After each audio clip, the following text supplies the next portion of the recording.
Hey, what's up mga kapar? Magandang umaga po sa inyong lahat. At ngayon, nandito na tayo sa store ng Wingers kung saan ako nagtatrabaho. Pang umaga kasi ako ngayon, kaya maga ako nandito. Wala pang tao mga kapar. Ako lang muna nag-isa dito. Wala pa dito yung umalis yung visor namin. Kaya mamaya maghahanda na po ako sa aking mga gawain.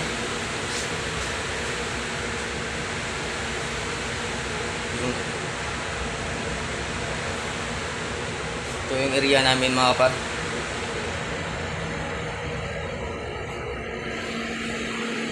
Ito po kami magluluto.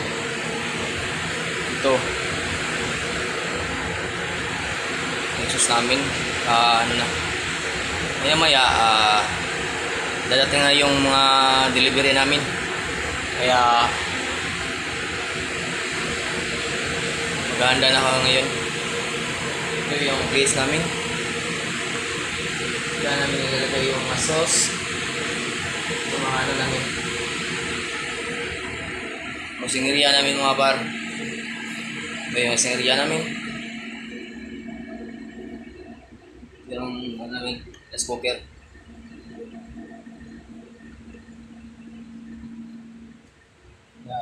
Dito yung mga manok ay handa ko maya. Sa loob dyan ang mga manok namin. Stocks namin mga kapar. Yun. Lapit na tayo magsisimula mga kapar. Dapat pagandaan natin sa magay. Sige mga kapar. Peace out. Ay, ito na muna. Salamat.